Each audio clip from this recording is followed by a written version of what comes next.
네, 가정에서 함께하는 새벽 예배 9월 14일 목요일입니다. 온라인으로 함께하시는 여러분을 환영하고 축복합니다.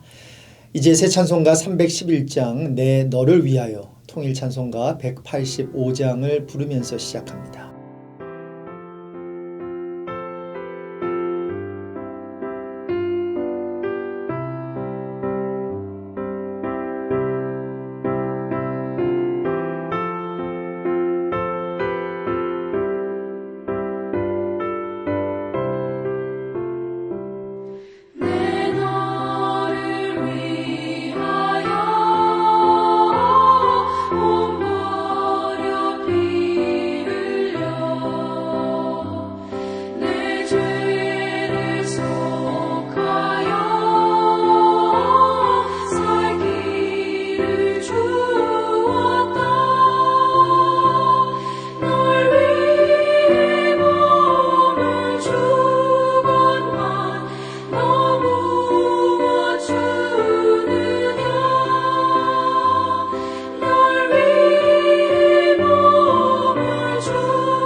네, 이제 함께 기도하겠습니다.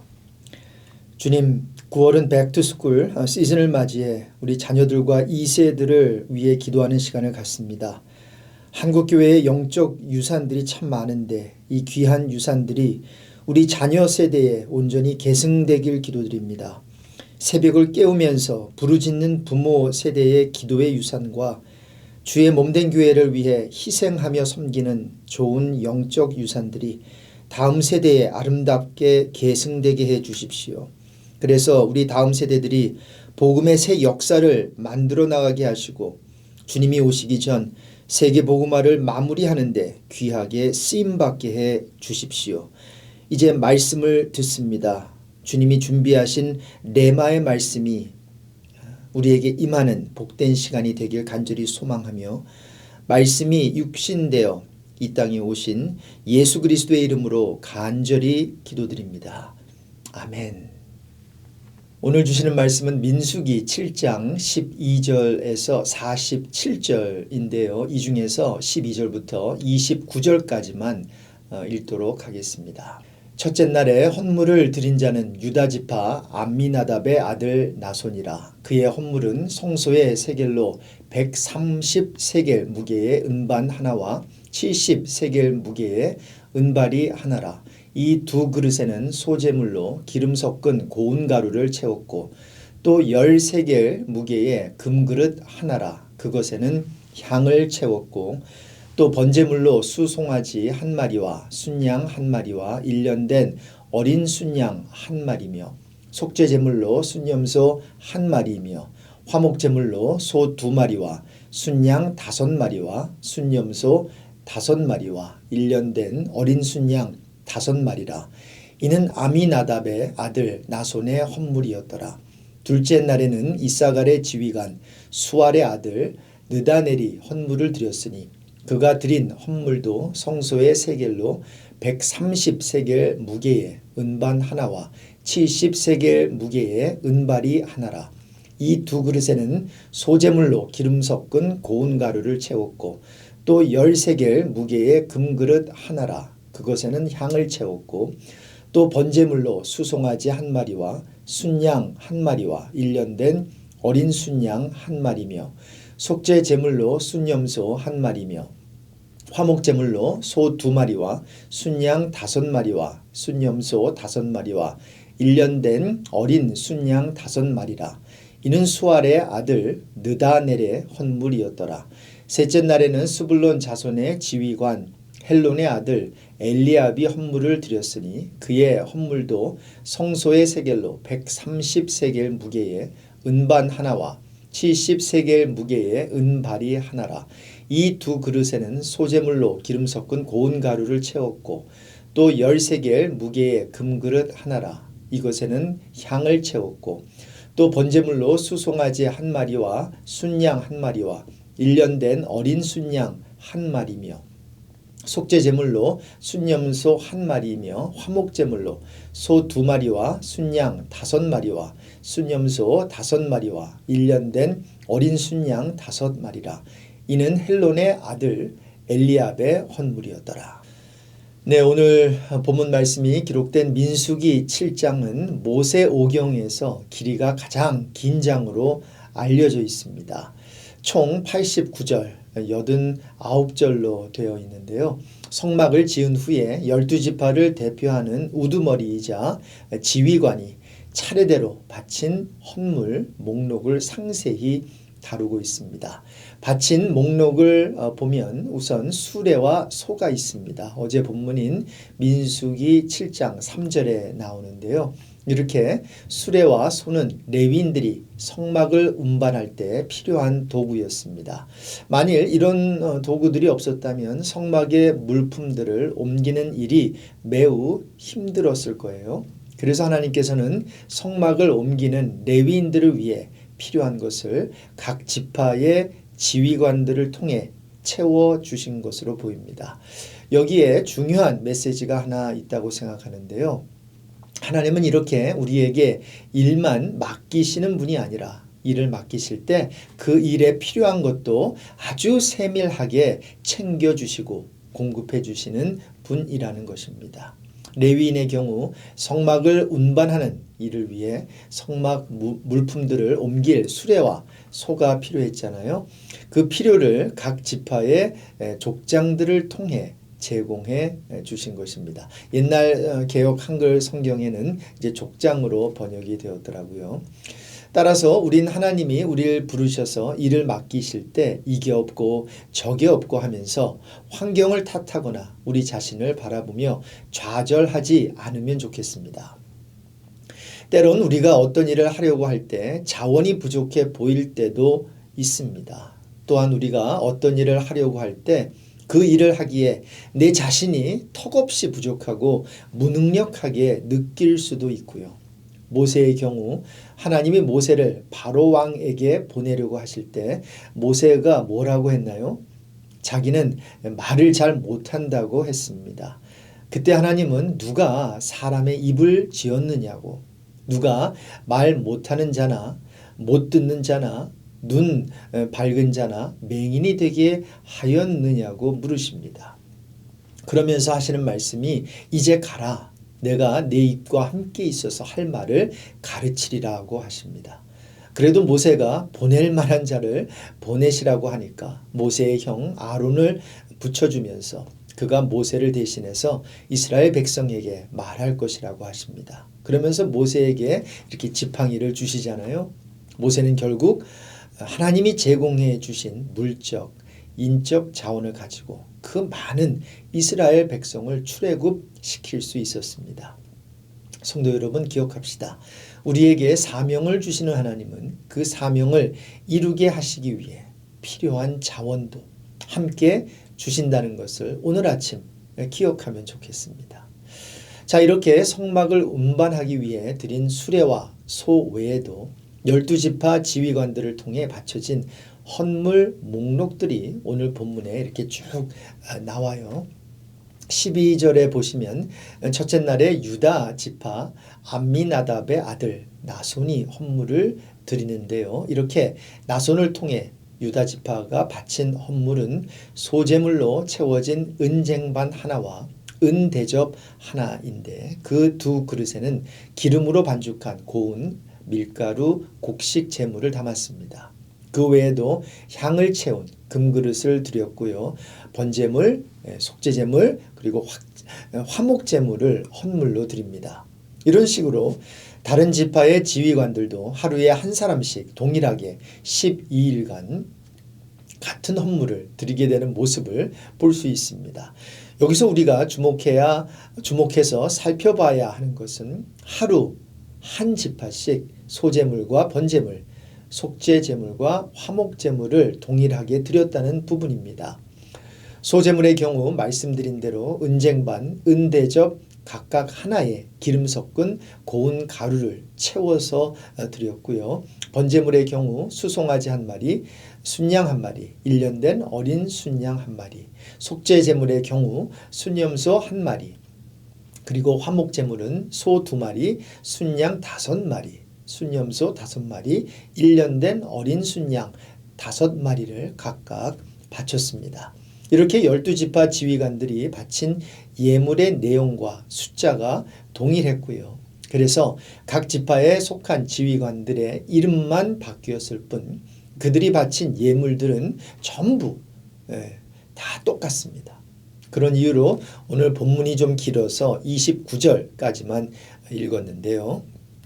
그런데 그렇게 내용이 같음에도 불구하고 12지파 지휘관들이 예물을 드릴 때마다 그 품목들을 매번 성경은 반복해서 기록하고 있다는 거죠.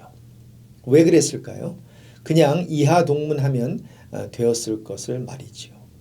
몇 가지 그렇게 한 이유를 찾아본다면 먼저 하나님은 그들을 동등하게 여기셨다는 것입니다. 하나님은 12지파 모두를 동등하게 여기셨기에 그들의 재물 또한 동일하게 받으시면서 그것을 일일이 다 기록에 남기셨다는 거죠. 이렇게 하나님 쪽에서는 그들의 재물을 동일하게 받으셨다는 것이고요. 지파 쪽에서는 재물을 동일하게 드렸다는 것입니다. 솔직히 지휘관들은 각 지파의 형편에 따라 누구는 많이 누구는 적게 드릴 수도 있었을 겁니다. 각 지파의 숫자는 좀 차이가 있었거든요.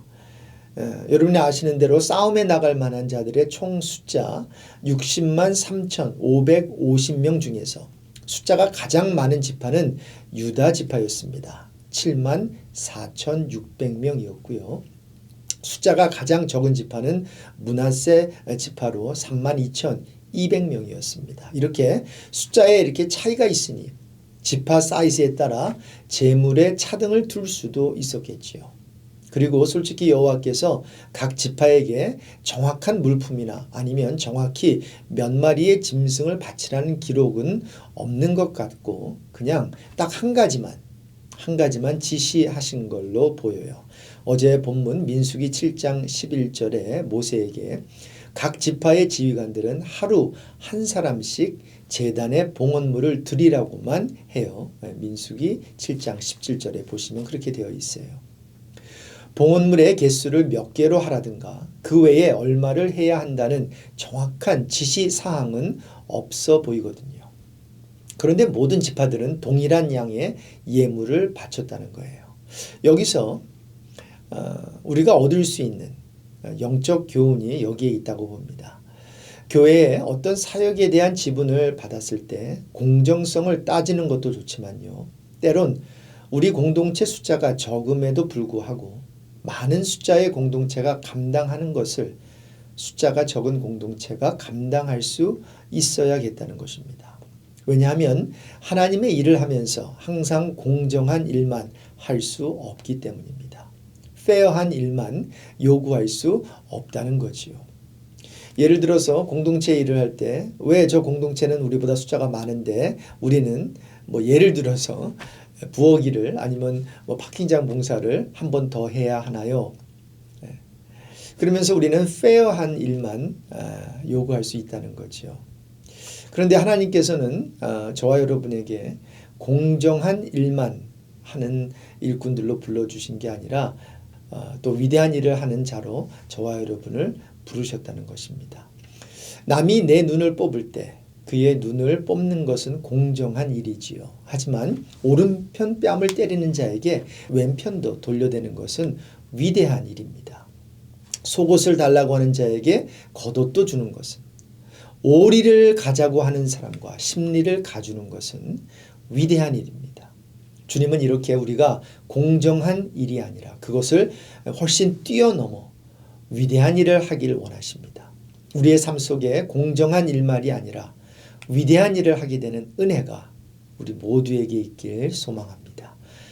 이제 12지파가 드린 예물을 일일이 반복하면서 기록한 또 하나의 이유를 찾아보겠는데요.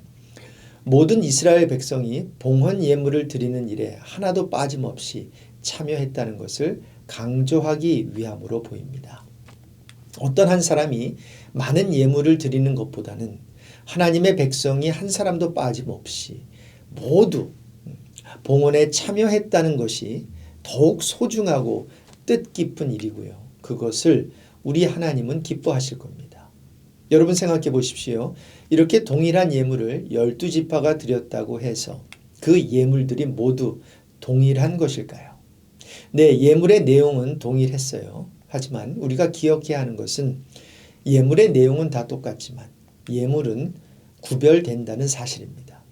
하나님에게는 유다지파 암미나답의 아들 나손이 드린 헌물은 유다지파의 헌물이었고요. 오늘 본문의 6째 날에 갓 자손의 지휘관 두엘의 아들 엘리아삽이 드린 헌물은 갓 지파의 헌물이었어요. 이렇게 우리가 드린 예물을 하나님은 차별하지 않으시지만 반드시 구별하십니다. 다시 말씀드리지만 맨 처음 드린 유다지파가 드린 예물은 유다지파의 것이고요. 맨 마지막 드린 납달리 지파가 드린 예물은 납달리 지파의 것이었음을 성경은 정확히 기록하고 있는 것입니다. 이 말은 각 지파가 낸 것은 그들이 낸 것으로 정확히 구별되었고요. 만일 안 내었을 경우 안 낸 것으로 구별되었을 것입니다. 중요한 것은 각 지파가 각 지파의 것으로 책임있게 바쳤다는 것입니다. 옆에 지파가 냈다고 되는 게 아니라는 거죠. 중요한 것은 우리 지파가 냈냐는 것입니다. 바로 이것이 공동체 생활을 할 때 가져야 하는 공동체 의식이자 책임 의식이라고 생각합니다. 물론 있는 자가 없는 자의 필요를 채워줄 수 있겠지요. 그것 또한 아름다운 공동체 의식입니다. 하지만 그것은 베푸는 자의 아름다운 의식이고요. 공동체의 한 구성원으로서의 책임은 나에게 주어진 역할을 힘 닿는 데까지 감당하는 것입니다. 주님과 나와의 관계에서도 마찬가지라고 생각합니다. 주님이 우리를 위해 흘려주신 피가 정말로 귀하지요. 하지만 그것을 당연하게 생각해서는 안 될 것입니다. 그렇게 주님께서 피 흘려 주신 은혜를 받은 우리는 그것이 정말로 귀하고 값지다면 주를 위해 아낌없이 우리의 것을 바칠 수 있어야 한다는 거지요. 주님이 몸 버려 피 흘려 우리 죄를 속해 주셨으니 거기에 보답하는 차원에서 그렇게 하는 것이 아니라 그것이 너무 귀하고 너무 감사하고 너무 송구스러워서 우리 자신까지라도 주께 바치는 것이지요. 오늘 아침에 부른 내 너를 위하여 찬송가 가사가 그런 도전을 우리에게 주고 있지 않습니까? 내 너를 위하여 몸 버려 피 흘려 내 죄를 속하여 살 길을 주었다. 같이 불러볼까요? 널 위해 몸을 주건만 너 무엇 주느냐 널 위해 몸을 주건만 너 무엇 주느냐. 오늘 아침에 우리 주님께서 우리에게 물으십니다. 말씀을 정리하겠습니다. 오늘 말씀에는 성막을 지은 후에 성막을 운반하기 위해서 드린 예물과 제단의 봉헌을 위해서 드린 제사를 기록하고 있습니다. 특별히 각 지파의 지휘관들이 솔선수범하여 먼저 헌물을 드리고 있습니다. 중요한 것은 말씀드린 대로 모든 지파의 지도자들이 똑같이 헌금을 드렸다는 것입니다. 오늘 주신 말씀을 통해 기도하면서 난 공동체의 일원으로서 내가 감당해야 하는 일을 헌신하는 마음으로 감당하고 있는지 우리 자신에게 물으면 좋겠습니다. 혹시 이런저런 이유를 대면서 우리의 책임을 다하고 있지 않는 부분이 있다면 회개하길 원합니다. 그게 꼭 헌금이나 물질이 아니더라도 하나님이 주신 시간과 자원을 나만을 위해 사용하고 있지는 않은지 돌아보면서 주님, 남은 인생을 나만을 위해 살지 않게 하시고 주님을 위해 그리고 이웃을 돌아보면서 많지는 않더라도 소유한 물질과 시간과 자원을 남과 나누며 하나님께 바치며 사는 복된 인생 되게 해 주십시오. 오늘 아침 기도 제목 삼으시는 저 여러분이 되시길 주님의 이름으로 축원합니다. 기도하겠습니다. 주님, 오늘 말씀을 통해 성막을 지은 후 각 지파가 자원하는 마음으로 드린 예물과 제단의 봉헌을 위해 드린 이들의 아름다운 제사를 보면서 큰 도전을 받습니다. 봉헌 예물을 드리는 일에 한 지파도 빠짐없이 참여함이 참 아름답습니다. 그리고 그렇게 드린 그들의 예물을 차별하지 않으시고 그러나 구별하면서 일일이 주님께서 기록하시고 기억해 주시니 감사를 드립니다.